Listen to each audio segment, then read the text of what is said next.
3 actus qu'il fallait pas que tu rates cette semaine si tu veux taffer dans le ciné, c'est parti. Si tu me connais pas, je m'appelle Anna, je taffe dans l'audiovisuel et sur ce compte je te parle de cinéma évidemment, mais je te parle aussi des coulisses de l'industrie. Donc si tu veux rien rater, va t'abonner. La première actu, c'est que l'IA continue de prendre de la place dans l'industrie audiovisuelle et cinématographique, avec notamment le lancement d'une actrice entièrement générée par IA.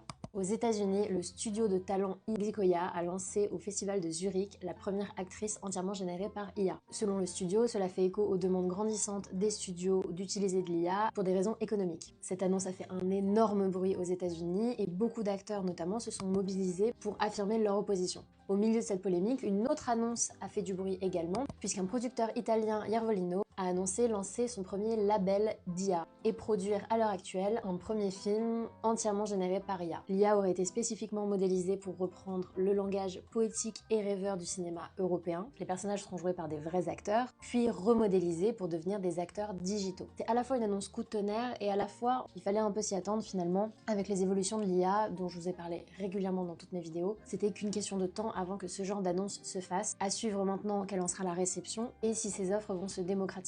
Très clairement, dans une société comme les États-Unis, c'est très probable que d'autres studios voient l'intérêt économique et se lancent dans les mêmes démarches. Une affaire à suivre donc. La deuxième actu, c'est qu'un député LR a été élu à la présidence de la Commission des affaires culturelles de l'Assemblée nationale. Jeudi matin, les députés ont voté pour élire les 12 secrétaires au bureau, achevant ainsi de renouveler ses membres. La commission gouvernementale y a obtenu 9 représentants, et notamment pour ce qui nous intéresse, le député Les Républicains Alexandre Portier a été nommé à la présidence de la Commission des affaires culturelles, un poste auparavant occupé par la socialiste Fatila Kelwa-Hachi. Au global, le socle commun Renaissance, Horizon, Modem et les Républicains a repris toutes les présidences des commissions de l'Assemblée nationale, grâce notamment aux voix du RN, à l'exception de celle des finances qui reste occupée par Éric Coquerel. Et la troisième actu, c'est que Canal+ finalise le rachat de MediaChoice. Ce lundi, Canal+ a annoncé la prise de contrôle de MediaChoice, une multinationale sud-africaine qui exploite DStv, l'un des plus importants opérateurs de télévision par satellite en Afrique subsaharienne, et GoTV, un service de télévision terrestre présent dans 9 pays, ainsi que Showmax, un service de SVOD. Le groupe Canal+ détenait à ce jour 48% de la société sud-africaine, et avec ce deal, Canal+ devient un acteur audiovisuel fort de plus de 40 millions d'abonnés, présent dans presque 70 pays. Il s'agit de la plus grosse opération jamais réalisée par Canal+,